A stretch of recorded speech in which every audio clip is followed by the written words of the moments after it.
passion inside. Heaven knows I'm living my dream. Hi. I am so nervous about today.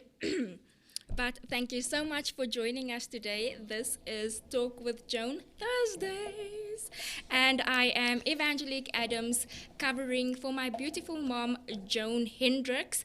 And please support me today. The nerves are real, so bear with me if anything goes haywire. But we hope for a great, successful show today.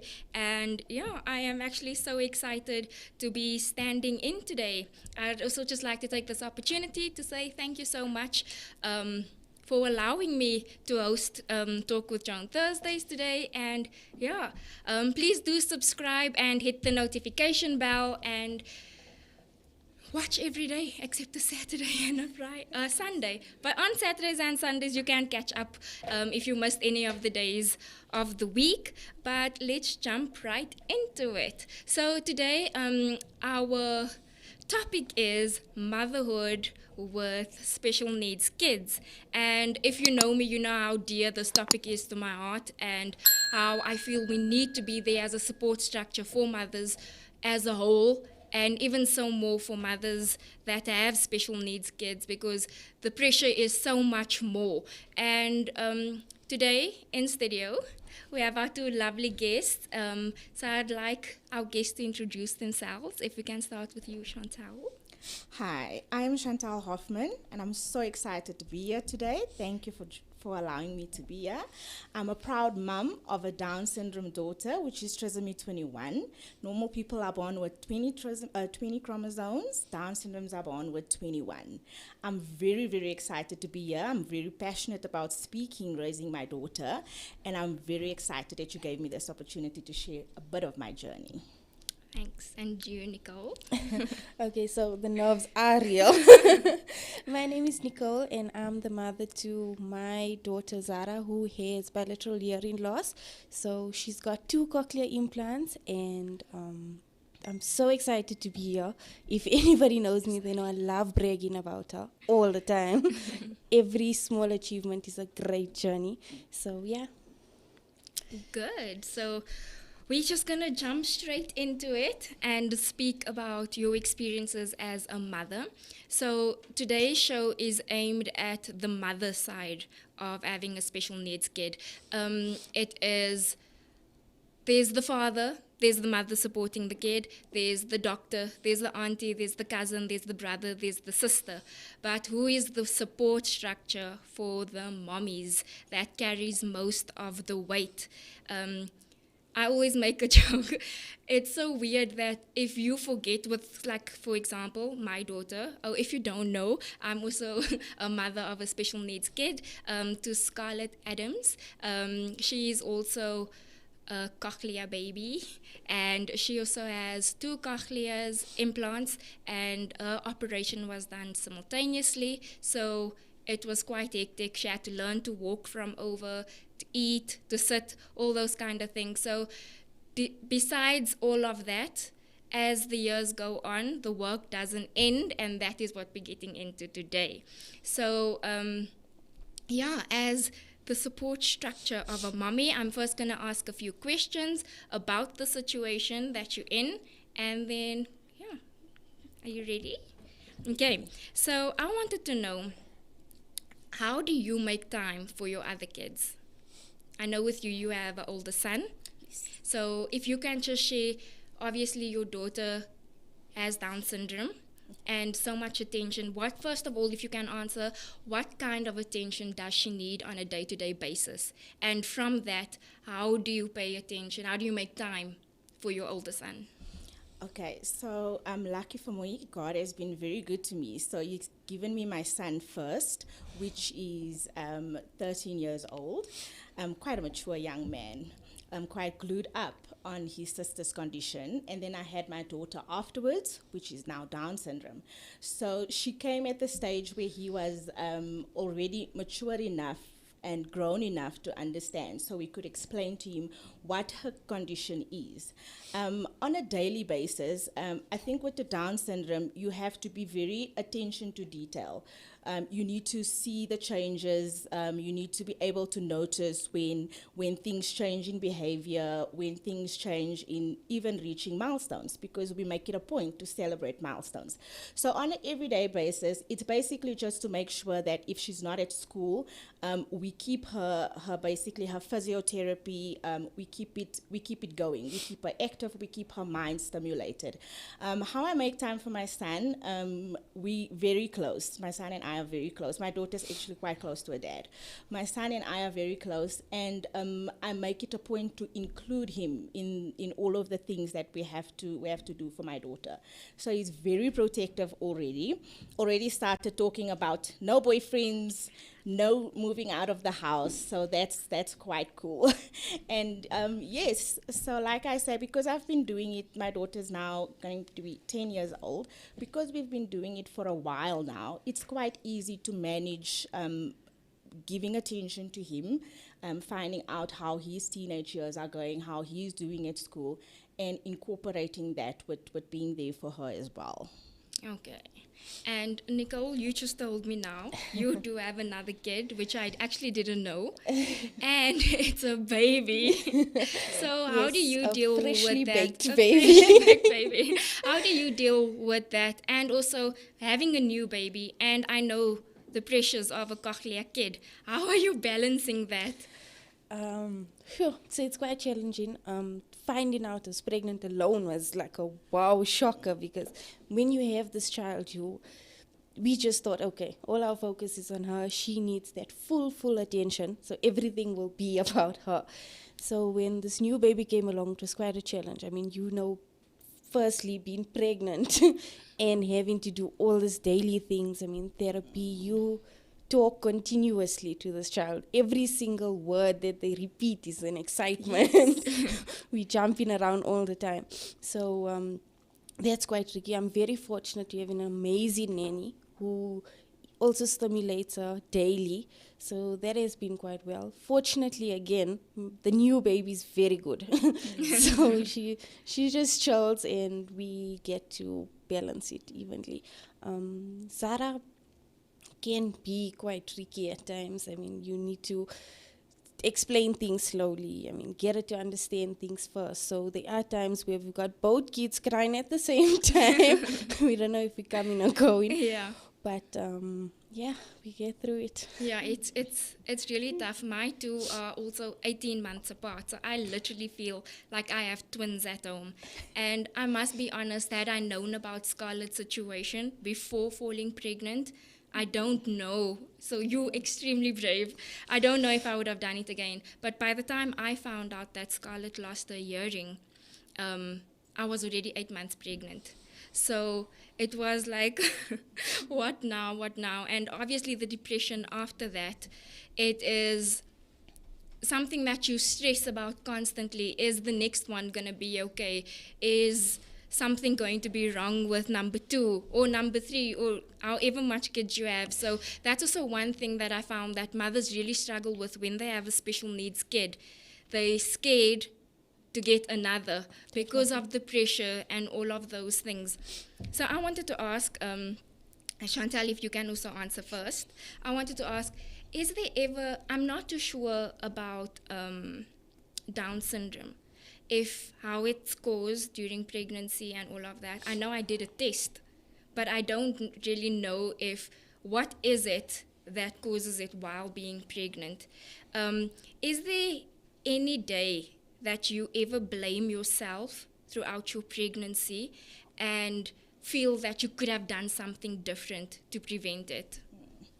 Okay, with Down syndrome, it is majority of the time it's genetic. So how they test it when you're pregnant is a baby's neck is supposed to be a certain length. So what they do is they test that while you're pregnant, and that's how they establish whether or not the baby's got Down syndrome or not. In Chelsea's case, they did a Down syndrome test, and it actually came back negative. So they did not know she has Down syndrome, which was, I think, a good thing.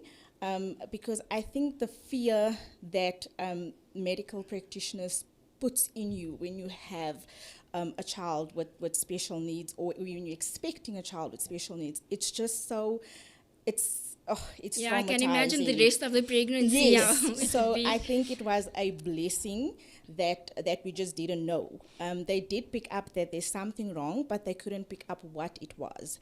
They did say that I should terminate the pregnancy because it would lead in a situation while giving birth that either her or I will pass away.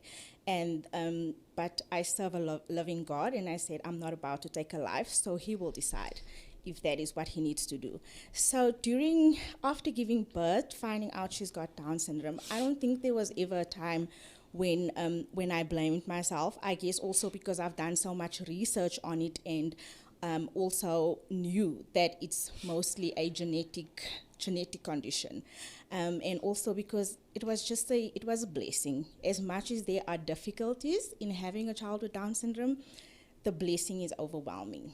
So, is there anybody in your family that's ever had Down syndrome along the lines, or was this a shock to you? Did you ever think that it's possible? I wouldn't say I thought it was possible, but there is my husband's brother's son, our nephew. So he has Down syndrome, and we spent some time with him prior to having my daughter. We spent some time with him, so we knew that what it was about. More or less what we can expect, but same like with any other human, two children are not the same, two people are not the same. Yeah. So everything that we thought we could expect was the exact opposite with my daughter. So to answer your question, no, I didn't think I'd ever have a Down syndrome, but yes, we do have it in our family. Oh, okay. And you, Nicole, obviously cochlear implants come with deafness. So I'm not too sure if the viewers know, in order for you to get cochlear implants, you must be completely deaf. There must be no chance of hearing. So not even a hearing aid could work on somebody that can get cochlear implants. So for you, what was that like, finding out that, was it 20 months? Yeah. At 20 months old. And what exactly caused the deafness? And how did you blame yourself for it? What was going through your mind when you found out? Okay, so yeah, we found out quite late. I mean, she is the smartest kid you'll ever meet. I'm convinced. So she met every single milestone before her time. Okay. So when she got to that 1 year age, we thought, okay, bam, where's the words? Yeah. We were waiting for the words. And she would point and show you everything that she wanted. It was just so hard to believe. And then I knew something was wrong. I mean, everybody else is like, they'll talk when they're ready. But if you looked at her and you communicated to her, she would do exactly what you asked her to do. So if I looked at her and I said, Zara, throw this paper in the bin, she would walk away and throw the paper in the bin. So the last thing I expected was deafness. And anyway, we went to different doctors and whatever, and then eventually did the ABR, which is the brainstem auditory that's test. the worst, the The most worst emotional feeling ever. Yeah. Especially because of her age, she needed to go under anesthetic. Yeah. So that was quite traumatic anyway. So finding that out was a big shock. In our family, there's nobody that we know that's deaf. Both sides. I mean, age, okay, yeah, our grandparents old using the hearing, but there's no other child, so we don't know where it came from. Okay, so you never ever found out what it was that allowed the... So they weren't able to pinpoint whether it was birth, whether it was along the way or anything, because there was never ever any words that came from her. What we did find out was that she was able to lip read. Okay. So in all those 20 months of her life, she actually understood us by reading our lips. Wow. Yeah, so that was... But I did blame myself. I mean, I thought... It's okay. So, they tell you stupid things when you're pregnant. Don't hang washing, don't eat this, don't do that. And I didn't listen. I mean, I say, pregnancy is not a disability. You do everything like normal. So everything I done that I wasn't supposed to do, I questioned. then I also question, 20 months, what kind of a mother am I to not know after all this time? So, yeah. Okay. That hits the spot for me as well, because Scarlett, who is also lost her hearing, we found out that it was because of a virus, CMV, which is like a flu for adults. But when it is found within a child, it can affect the brain. So when Scarlett went for the ABR and everything, to see if there's any sort of hearing, there was no flinch, no nothing. And already that process is emotional, because they're sticking needles in your face. There's like 6 needles in the face, there's needles in the body. There's so many things going on when you see all of that, and you do feel pity for your child. Why not me? And the reason why I asked, is there ever a time that you blame yourself? Because I must be honest, there's many times where I blame myself, because knowing that CMV comes from a virus which is flu-like, you kind of think, what did I do? And CMV can also be transmitted. I always say I'm anti-breastfeeding if you don't test yourself. And I know the world tries to create this positive effect about breastfeeding. And where I come to blame myself is my husband from day one said, we're not breastfeeding. And I call him Chappy, because he's like, very did you know? Everything is did you know, A, B, and C. And he over Googles everything. So he already did his research about breastfeeding. And I thought, they tell you lose weight easier, it's the most healthiest thing for a child, and those kind of things. But at the end of the day, CMV can be transmitted through the mother's breast milk. And I could never understand why the doctor would always say, you're lucky Scarlett only lost her hearing, because some kids lose their eyesight, some kids' brains get affected where they can't reason, everything is out of place. Some kids can't walk. So I could never understand, how is this lucky? So when it comes to blaming yourself, you do tend to blame, like you say, what kind of mother was I? Because we also can't pinpoint when Scarlett had the virus. Is it the day that she was sick and the doctor gave her antibiotic? That is also why I'm anti-antibiotics, because did you know that the antibiotic can also affect your hearing, and you can lose all your hearing? So there's many things as a mother already that you sit back and you're like, faults. Even if a child falls, for goodness sake, you're like, if I was watching, that wouldn't have happened. So much more if you have a special needs kid. You'd start blaming yourself. What could I have done better if I didn't breastfeed? If the lady in the second row, I can still see her face, didn't put her fingers in my child's mouth during teething, because you don't know where the virus came from. If somebody didn't lick the child's dummy and bottle while I wasn't looking, all those kind of things, it plays on your mind. Was I not attentive enough to my child? And that's where the fear comes in of having another. Definitely. And that's also why we're here as mothers, to support each other and give each other advice on how do you get through your day.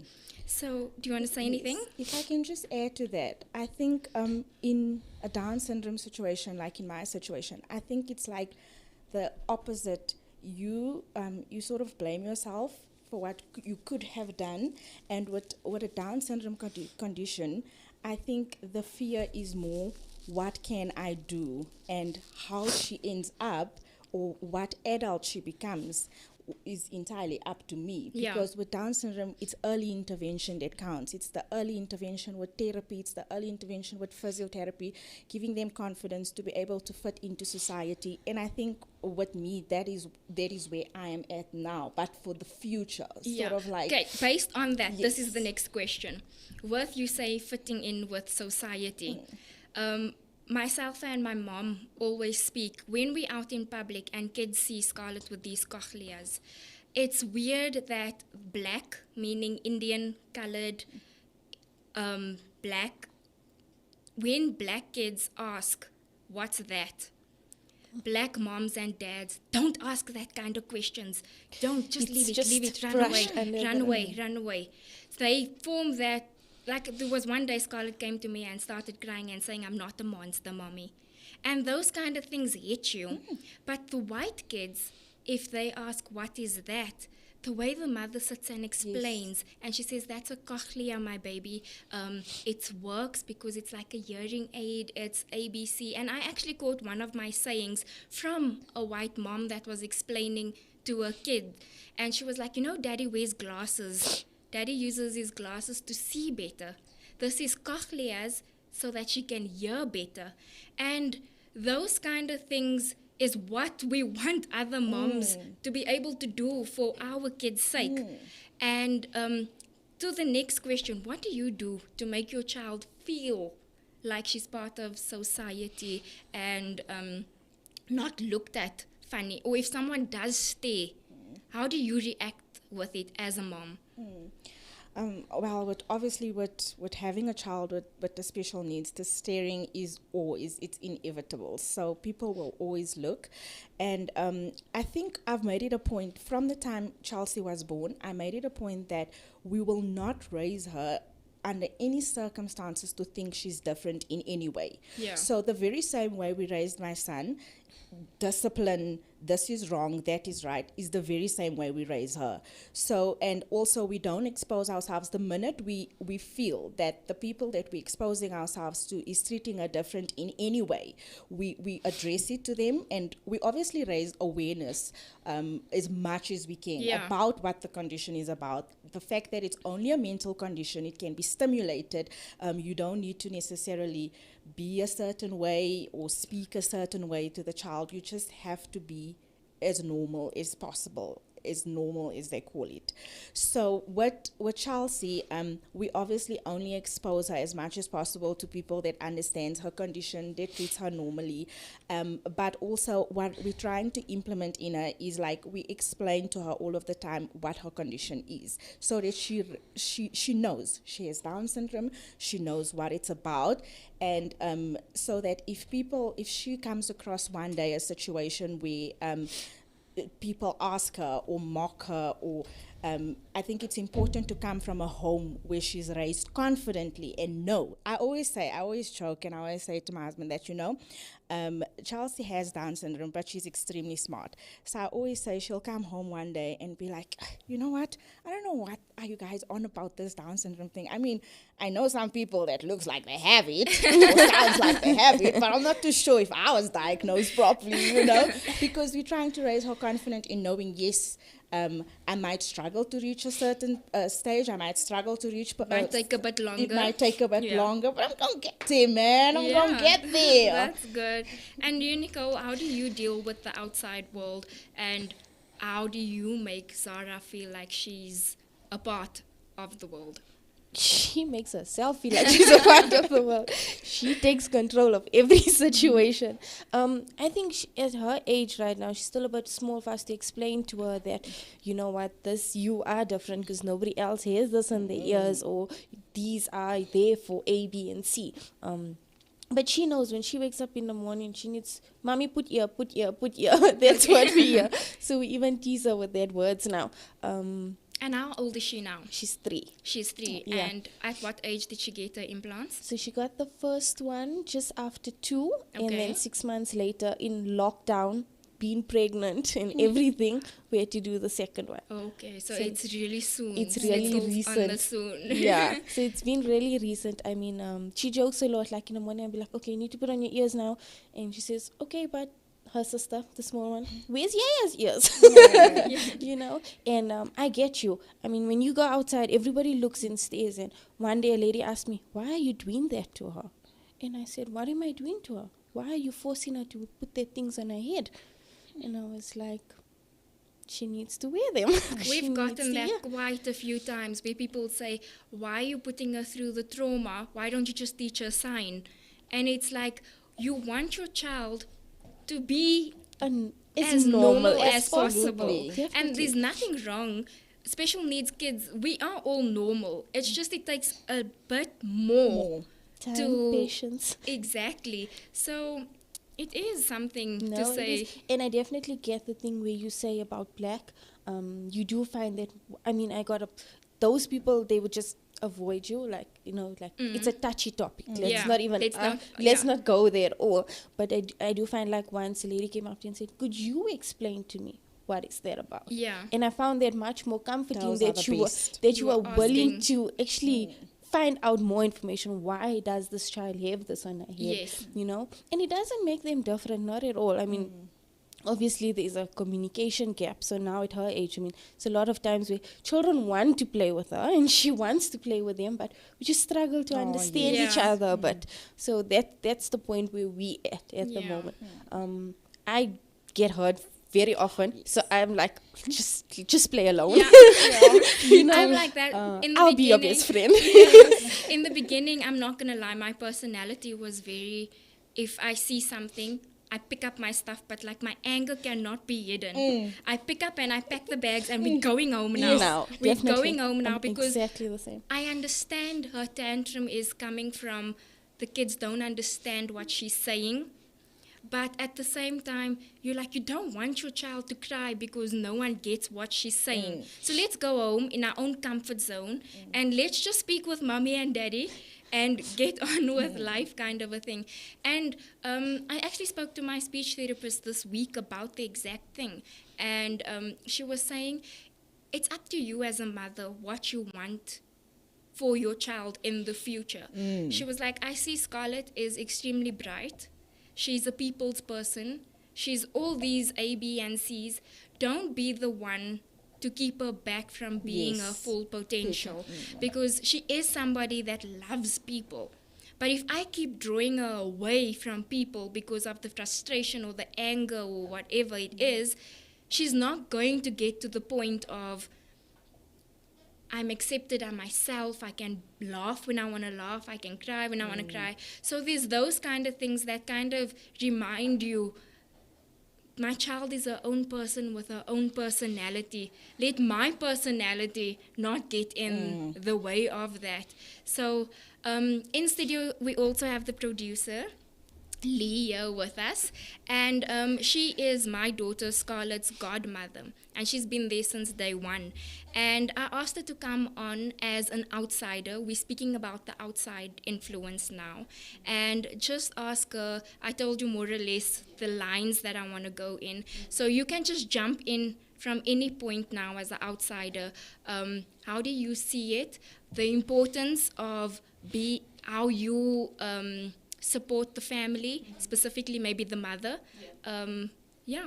I just want to make sure, is this on, can you hear me properly? Is it a bit like... It sounds back? quite far. Yeah. Okay. I'm going to have to then come over. Do you want to come with me? Yeah, I'm going to use your mic.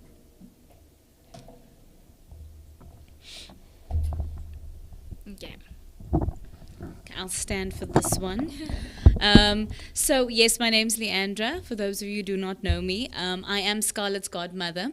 And so the journey was, it was, yeah. There's no words to describe it because it's new to everybody, so there's no real words to describe it. But I remember the first time when Evangelique and Ashley broke the news to me. So I didn't know what was going on. And that is the thing with mothers. Mothers always somehow feel like they should keep these things for themselves. And I look at it in retrospect and I realize now that she was keeping all of this to herself. Because normally if there's something, she would come and she would tell me. But I mean, you guys knew about this for a long time. I mean, you only told me when you went for the checkup, right? Because I remember you were saying that you went through the school process. You said to the teacher, again, you maybe pick up on something, but you never disclosed this with anybody. And so I think about the journey that the mother goes through all that time, keeping it to herself. I'm sure you spoke to your parents about it. You told your mother, but the fear and the anxiety that you sit with. And so when they broke the news to me, I'm bawling my eyes out. Okay. But thinking back in retrospect, I'm like, I cannot imagine what a mother must go through. And like you were saying, you blame yourself a lot of times. You're like, how could I have missed this? I'm supposed to be the child's mother. And you know what I've noticed with Evangelique, and we always talk about this, and even my mother says she admires the way she carries herself so well and in strength. And also the way that she makes Scarlett feel like she's like the rest of the other kids, because that's what she is. It's like Vanjie says, she's just got this superpower now, right? It's like a little hero, how can I say, superpowers that she puts on, and she carries herself that way. But I remember when we went for switch on, so it was after the operation and everything, you carried yourself so well, because even during the pregnancy with Isaiah, it was that time was the time when Scarlett went through all of this. And I feel like you didn't show it in public, you didn't cry in public, and I'm not too sure, was that for your sake, or was it for the sake of your husband? Because a lot of you are all married, right? My question then to you is, because we're talking about motherhood with special needs kids, do you sometimes feel pressured to keep sane or to keep grounded so that your spouse, because I don't know is it a man thing, but sometimes I feel like men are in denial first before a woman. A mother's just like, no, there is something wrong with my child, and the father's like, no, like children are different. It's just a fever, it'll go away. Exactly. How did you guys navigate through that with your spouses? That's my question to you. You wanna go? Me and my spouse are like chalk and cheese. So we definitely handle it differently. I'm the type of person like, okay, so this is wrong. Google's gonna tell me everything about it. And so that's what I did. I mean, from the first test, because you know how many tests there are with hearing loss. So from that first test, I was like searching all possibilities. And he was just like, we'll get there. We'll find out when it happens. So we'll cross that bridge when he's still like that. If I say, what if this happens? We'll cross that bridge when we get there. And I'm the opposite. I want to know now. I want to know what's the solution, and I want to jump right into it. So if you telling me she's deaf, then I went, okay, there's cochlear implants. This is how much it costs. This is what needs to be done. This is the procedure. And I went home with this big book of research, and he was just like, okay, we'll see what the doctor says. And cochlears is very expensive. Exactly. So I was like, you can't just be saying we'll see what the doctor says. I mean, look at this. There's so many things that it could be. So yeah, it is quite challenging. Often at times you feel like, okay, I can't say much to him because he's just going to be like, you're overreacting again, you know. So yeah, it is. I mean, we both deal with things differently. And how do you feel like, how does that affect your mental health? Oh, I've been through mental health issues, eh? Yeah, it with her and everything, I went through anxiety, depression, lots of ups and downs. But you get there. Yeah, you get it. I see you crying a lot, but as you do, like your second implant was right now. Like I was like that in the beginning because Scarlett just celebrated her 3-year switch on. So it is still early as well because the first 6 months, we know they don't keep it on the ear. You are that parent where you are holding the child like this and you're forcing the cochlears on the ear and just leave it on. But as time goes, it's still difficult. But mentally and emotionally, it gets easier to talk about it. So I also still get teary-eyed here and there. But just as an encouragement, it's not always going to be like that where you feel like, I can't. It's going to get much, much better as time goes. And as you see the growth and the development, it does help a lot with your mental health because now you look at the future and you just start seeing all the good things that's coming and that's going to come. Because you think, as a cochlear mom, you know last week they couldn't say water. And this week they can say, maybe. And then the next week you hear the wah. And that is such a milestone, even if it takes a month. Because, you know, there's some words, 2 months, 3 months, they still can't say it and those kind of things. But it really does get easier mentally. But I'm not going to say it goes away. But you'll get stronger as it goes. So don't stress too much. And then you? If you can answer Lee's question. Yes, same side. Yeah, I think men in general are just such chilled humans. They're just not like us. So they just chilled individuals. And same like with me as well. My husband found out first because prior to having my daughter, and that's just how God works. I had a miscarriage at 8 months. So that was extremely traumatizing for me. And, during my pregnancy, Chelsea would not kick, she would not move. And every single time, it's just when my son would lay on my belly, she would move. So that's the only indication I got. Okay, something's going on there, right? So when I gave birth, it was a bit difficult because I hemorrhaged and they had to rush me to ICU. So he found out first that she's Down syndrome, and they told him first that, listen, this is the situation and we're going to have to tell your wife. But my mental state at that time, this is how God prepared me for it, was just that I don't care if the child has 3 legs, 2 heads, 5 fingers. If there's a heartbeat, it's a win for me. So that's all I wanted to hear. And I remember him coming to me, but I could see on his face, that something's not okay. And he told me, but obviously as a woman, as a mother, as you said, all of these emotions are running through and you start getting worried about what to expect. And, you start Googling and researching and you see all of the difficulties that lies ahead, which really is there. It is really difficult. But when I got the news, I was overwhelmed. But he was just so calm, and his calmness calmed me. And up until today, I have planned Chelsea's life up until 21, right? So this is how it's going to go. This is how it's going to be. Not even 18. Yes, no, 21. This is what we have to do. These are the therapies. This is everything. And there are days when he just wants to chill with her. So if he's not going to work, he would be like, can she stay home? I'm like, no, she can't stay home. She has therapy, And he's like, yeah, just one day, man. And that's how they are. They, I don't know in his personal space, does he just do that to be strong for me? And in his personal space, he breaks down. But like I said, and like Eva also said now, my daughter is 10, so it does get better. You do become so hopeful as you see things change and things progress. It's very difficult at first because I had no knowledge of the difficulties that people with Down syndrome face and the difficulties that parents of Down syndrome face trying to find a good school that does not only offer special needs education, but actually offer a proper curriculum, which is very, very rare to find. In South Africa. In South Africa, it's very rare to find. So all of those are the things that we had to go through, and it just felt so unfair. It just felt so hard. Why us? I don't drink. I don't smoke. Why God? I'm trying to be a good person. I help people when I can. Why is this happening to my child? And but then the milestones happen and she starts walking. They said she wouldn't walk so soon, and she starts saying a word. Yes, sometimes the accent changes to Nigerian sometimes. We're currently now at the Nigerian phase, so she's now Chelsea.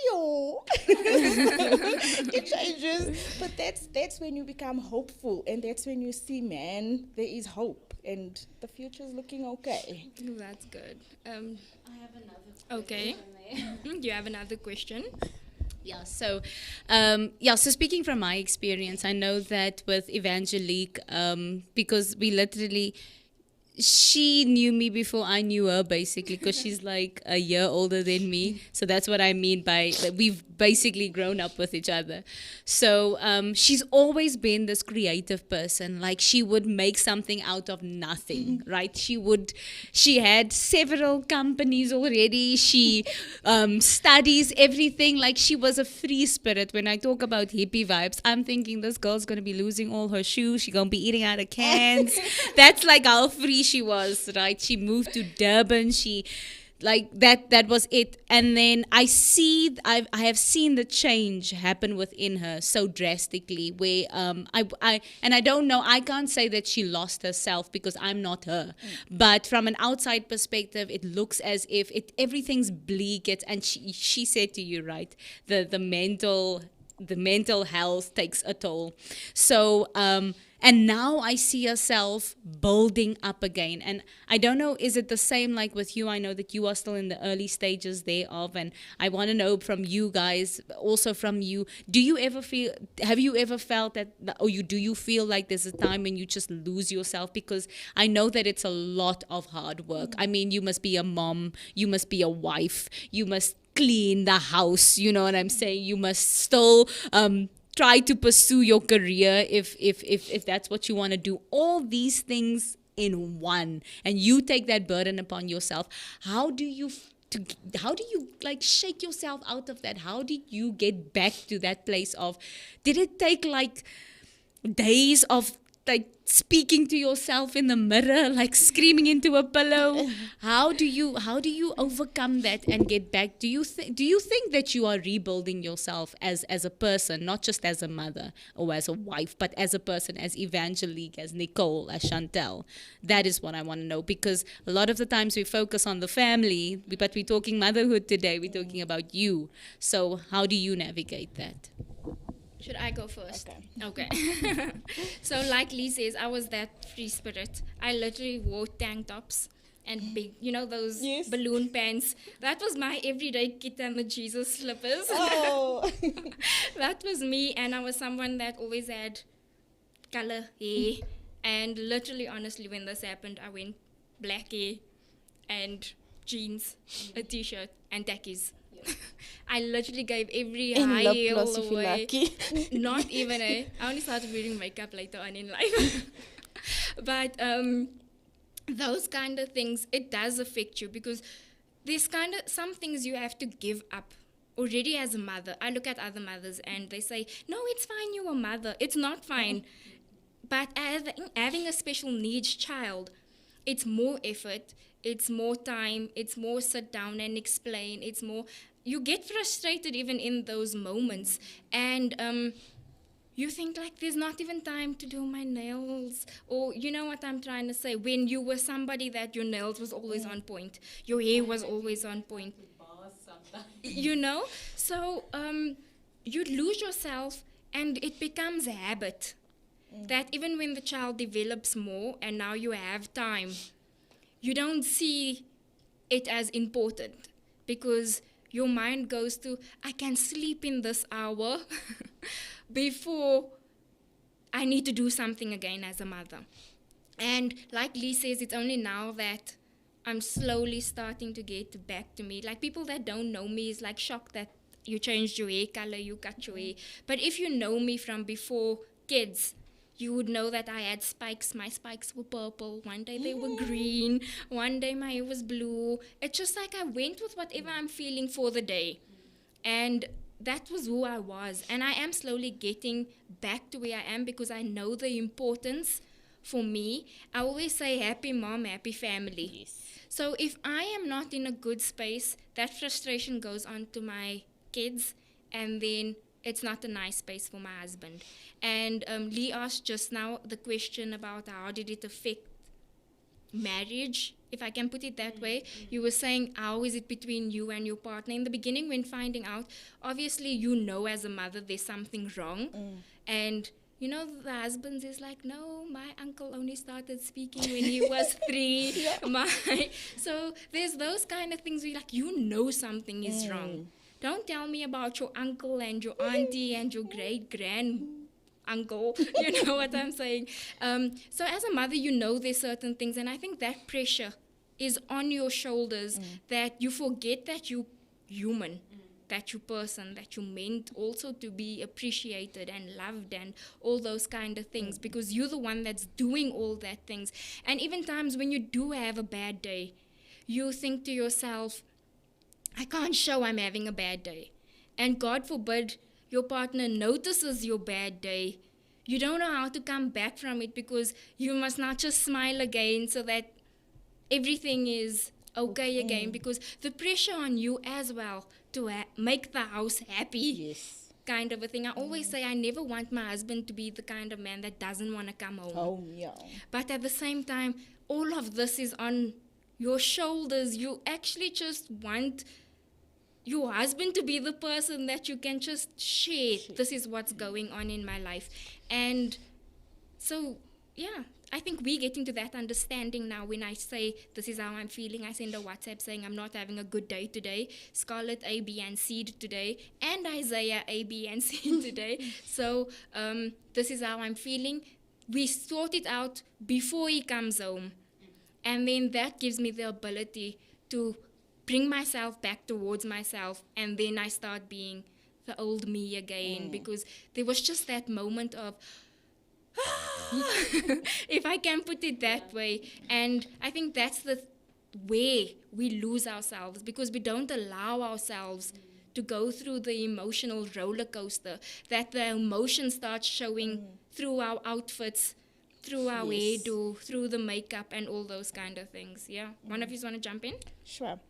I think we all the free spirits then gets the kids with special needs, right? Because I was also like that. I remember when I went and gave birth to Chelsea, actually, I had the whole makeup look, and I gave birth at coronation, and these colored aunties was laughing, and they were like, want to see what that hair is going to look like when you're done. Yeah, And yes, I also went through the phase after finding out she's Down syndrome, where it just completely consumed me, and just being there for her and doing everything for her. It stopped doing nails, stopped putting on makeup. It was just all about just doing the best I can to prepare her and making sure that she's okay. But yes, now that she's a bit older, and we have a routine, and I know what it's about, and we're getting better at handling the situation, also getting back to my old self. And I think having a daughter that's Down syndrome has actually made me remember to be a woman first, and a strong woman first, more than anything. Because if I say I want to raise her with confidence, and if I say I want her to know that that she fits into society and that there's nothing wrong with her, I think that is it starts with me. She needs to see that my mom is confident, my mom did this, my mom did that, she lived her life, and she had me, and she was there for me. And if anything, I should be inspiring her. As much as she's inspired me, I should be inspiring her to be a better woman. So if I'm out here not taking care of myself, and she would then grow up thinking she was a burden, or I couldn't live my life because of her, and that is the last thing I want to project on her. So that mentality has definitely brought me back into the game. Watch out to 2000s. Nicole, you want to answer? Okay, so yeah, definitely your mental health takes a toll on you. I mean, the way I explain things sometimes is I'd say it's like arguing with yourself, fighting with your own mind. Yeah. Constantly telling yourself to change the way you think and feel. Same here, free spirit, couldn't care less about anything. Anybody Go who with the knows flow. me knows that, yeah. If you know the Nicole, you know the Nicole. Yeah, so that definitely changed me. I mean, it makes you calm down a lot. It definitely makes you change the way you think, the way you feel, the way you look at things. So yeah, it does change you. But yeah, confidence all the way. I mean, it is hard trying to find yourself again. You tend to just put everything into them. All your focus goes into them, and you forget who you are at the end of the day. But that child's very confident, hey? She got up off the bed the other day after getting dressed and whatever, and she walked towards the mirror and she said, "Wow, Yes, but I'm pretty." And she turned around and she came and she hugged me and she said, "Thank you, mommy." And I was like, oh, definitely. That's the moments we want. Yeah. That's the moments we want. Yeah. I wanted to ask, do you guys, is there a phrase that people give you that you don't want to hear, but you know it's going to make you feel better? It's gonna be okay. It's going to be okay. yes, I think so. Yeah, that one as well. The worst one for me is, God wouldn't have chosen you Oh, yeah. if you couldn't deal with it.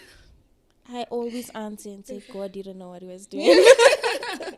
But yeah, that I think for me, it's that it's gonna be okay. It's going to be okay. So tired of hearing that. But at the same time, it's something you need Yes, to it's hear. also a comfort. It's a comfort, like, eh? you know, okay, it is gonna be okay. But I'm just so tired of hearing it. Yeah. Like, everybody's like, and you just sit here like, I know. but I need to vent. Yeah. I need to have this moment. Allow me to have the Allow me moment. to, Yeah. you know, yeah. So for And me, you it's say it's definitely, okay. Yes, definitely that it's okay. It's okay. It's gonna be okay. it's gonna be okay. Okay, yeah. as a woman, a mother, we all have friends and stuff like that, right? I'm thinking of last year when you and Candace were supposed to sleep at Empress, right? And you couldn't sleep over. I was fortunate enough that we had somebody staying over at our place that could help with the Okay, kids, right? So you know where I'm going with this, Yes. right? And you said, I won't be able to sleep tonight because there's things I need to finish with Chelsea. So going to that is having a special needs kid. How do you deal with being left out of girl time moments or something like that? Like for us personally, or even dates.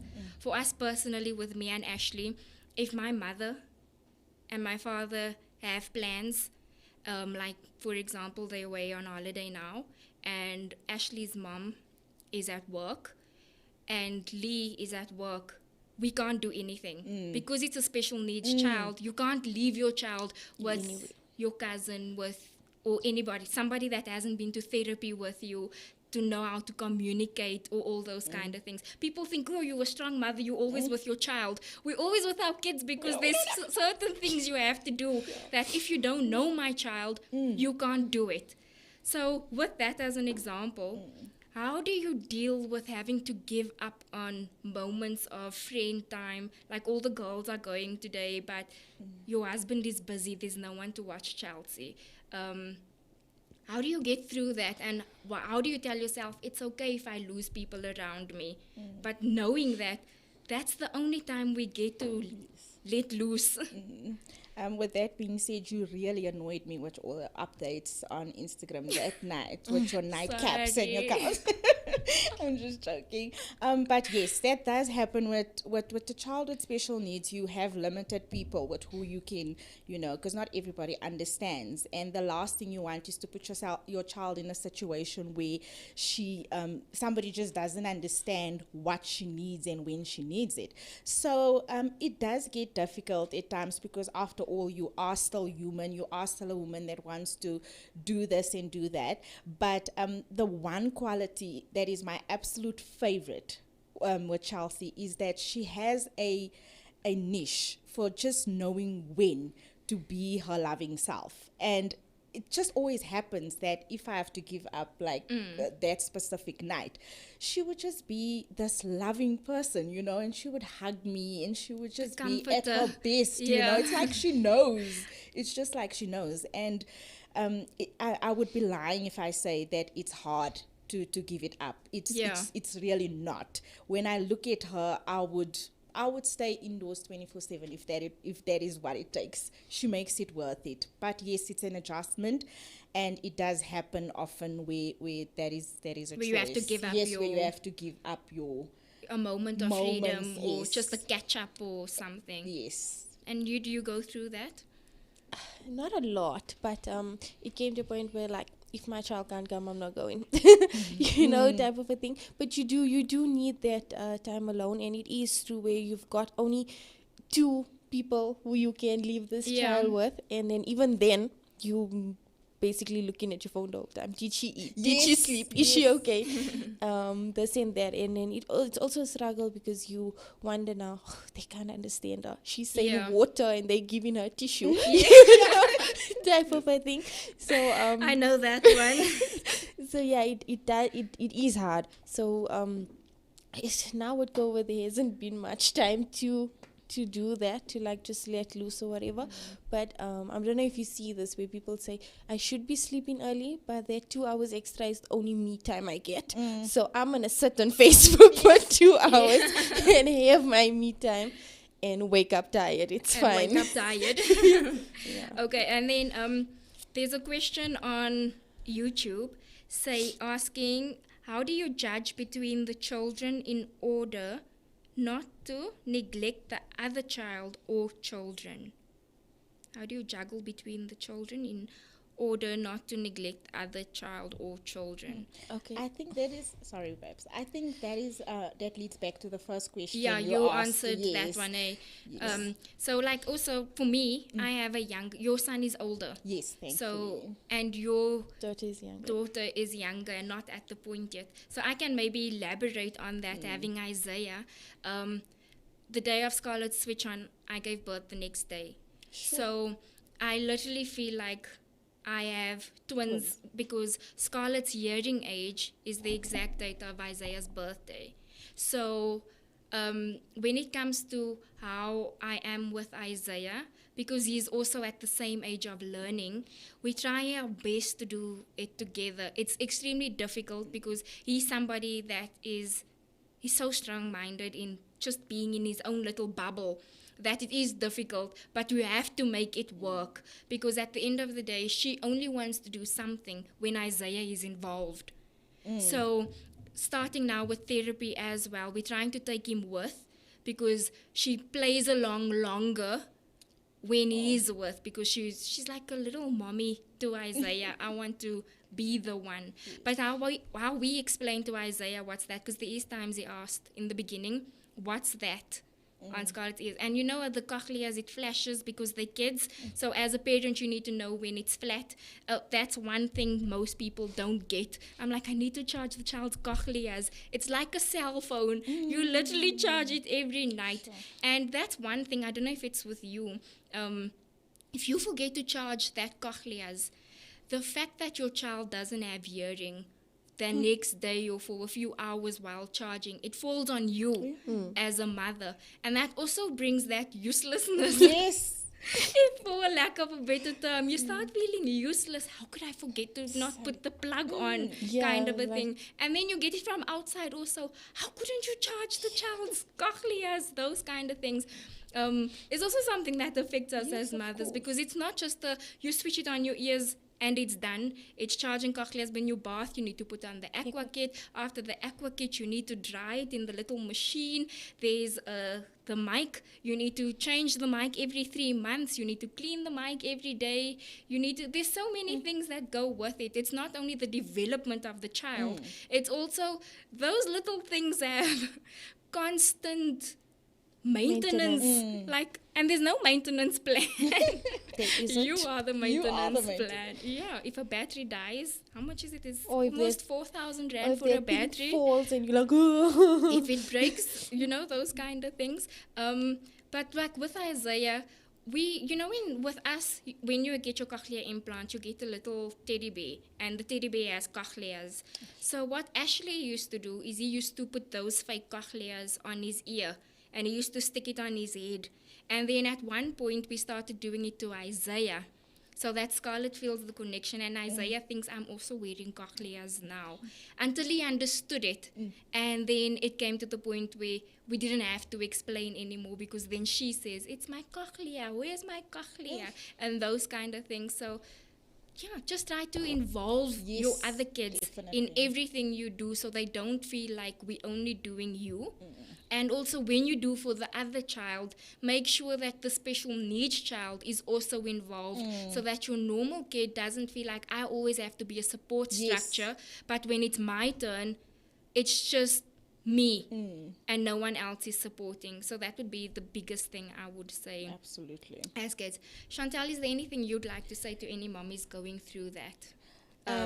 Having a Down syndrome child, maybe just finding out, what encouragement do you have for that, mom? Yes, I'm so glad that you asked, because with Down syndromes, with therapy, that has actually become a very good method to use, because we've come to find that children enjoy actually doing what other children does. So the same like with Chelsea, when we've tried several methods to teach her to do things at home, but only came to find that once her brother does it, she learns how to do it, and when he does it with her, or she does it as well. So it's actually helping them more than anything else if you involve the other child, and it's helping the other child as well, because it makes them feel that they're helping their sibling, they're there for their sibling, and at the same time they involved with what's happening.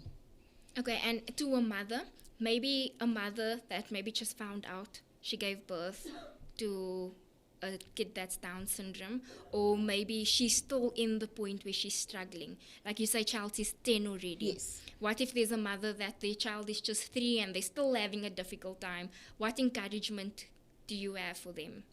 As much as it seems impossible now, it's very possible. They are loving, they are confident, they are strong. Just allow them to be themselves and you be exactly who you are. You were given this child for a reason.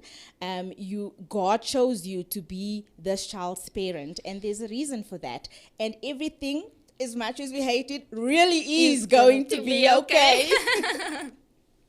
And you, Nicole, if there's any parent out there that is going through, like you say, you don't know what caused the deafness, what kind of encouragement, even though it's still in your early days, what kind of encouragement do you have to other parents out there? It is other moms specifically. Yeah, it is exactly what Chantel said. I mean, there's nothing that can prepare you mentally, physically. No matter what we say, only you yourself can give yourself that feeling to say, it's gonna be okay. I was given this child for a reason, and I'm the only person. You are their safe haven. Yes. Yeah. You are your child's safe haven. I mean, everybody says they're different around you because of that reason. So only you can be there for them. But don't forget about yourself in the run. Yeah. Don't forget that you are also human. You've also got emotions, and you are also going through this as much as they are. And it's gonna be okay. It's gonna be okay. There's always a light at the end of the tunnel. There's always a light. We still celebrate every small win. Yes. Let's show them it's possible, man. I mean, It's yeah. possible. I mean, she loves that wow word because we're always saying wow, wow. Scarlett gets to the point now where she says, "Why are you saying good job?" I'm like, you don't understand, but that's a really good job. Good job, good Yeah. girl. I mean, Yes, we good girl. we talk the whole day. Sometimes it's so exhausting because you repeating this table's blue, this is a water bottle, this is, you constantly giving them that stimulation Yeah. and that. So I even said the other day, I think this new baby who's just 4 months old is gonna talk so much quicker. Yeah, it because happens. we just talking the whole time. And but it is gonna be okay. It is going to be okay. And from my side, what I can say, because my special needs is cochlear implants, what I can say is that encouragement to moms that is worried, go and find out as soon as possible if there is Early something up intervention. with your child. Because when you find out early, you can help your child develop quicker. Something with the cochleas, many people don't understand that if you're born deaf or lost your hearing before a certain age, they don't do the cochlear implants after a certain age. So if you're 5 and you still haven't done anything with your child, getting cochlear implants is impossible, because after that age they just assume that you will never be able to speak because you've never heard sound. So don't wait until it's too late. Go and find out immediately. It might just be an ear infection and then you're just making the problem bigger or something like that. Find out as soon as possible. I always use myself as an example. We found out in January. By the 25th of January, by the 27th of February, Scarlett had a operation, and by the 21st of March, she had a switch on. So it was literally everything happened, and she had a simultaneous operation. So it literally went like that. Ask for help. Do not keep quiet. I find the biggest problem is moms that is hiding and acting as if life is put together. I know a few moms that always speak to me, people that I don't even know, that say they want to go but they scared. Don't be scared. Speak out. If you don't have the finances, tell people this is the situation, this is how much I need, because at the end of the day, your child needs that development, and it also just makes things easier for you as a child, as a mother. do those kind of Adding things. to that, I think that's definitely you have to do that. I mean, we were in that situation where funding was a big issue. I Yeah. mean, you know how expensive a cochlear implant is, and we were very fortunate that with Zara's first year, we were actually sponsored with the Christmas wish. Oh, nice. So that's what got us to do her first year. So never think that anything is impossible. Yes. Yeah, don't. And also with us, most of our funding came from GoFundMe. Because, like she says, a cochlear is expensive. It's 380,000 for the device alone. That's not the medical bills, the hospital bills. It's none of the other things. So don't keep quiet, because even with cochlear implants, if they don't catch up to their age before 5 years old, they will always be a step behind, because it takes the 5 years to learn. But that's just encouragement for if you're thinking about having a look. And that's also with other things as well, special needs. If you think there's something wrong, don't wait and ask for opinions. Yes. Should I go? Get up as the mother and take your child. Find out, even if it's a clinic that can just lead you into the right direction. Go and do it. Secondly, if you are a new mom and you know my whole thing about breastfeeding, please do test yourself for certain viruses before breastfeeding. Don't just jump into it and breastfeed. There's so many toxics that's in your breast milk as well that you do not even know of. So all for breastfeeding if you want it, but please do test yourself as well. And then also to normal moms that do have special needs kids, they said it all, it's going to be okay. I think the thing is that makes it better is that when moms can actually just come together and complain together, because we're all in the same situation. It might be different needs, but we all have difficult days, and it's easy to come to each other and complain. And then at the end say, it's going to be okay. So, yeah, let today's show, I hope you guys enjoyed it. I hope it was an encouragement to many. And even those that don't have special need kids, I hope you learned something, and from the outside, to support us in every way possible as we support your kids as well. Thank you so much, Mummy, for the opportunity, for hosting today's show. I really, really appreciate all the love we're getting on YouTube, on the comments. You have lots of fans on the comments, Nicole. My cheery eyes. Thank you so much for watching, and hope to see you next week. Ciao. In the shed, as I look upon my life, in the shed, there's a passion inside. Heaven knows I'm living my dreams. In the shed, as I look upon my life, in the shed, there's a passion inside. Heaven knows I'm living my dreams.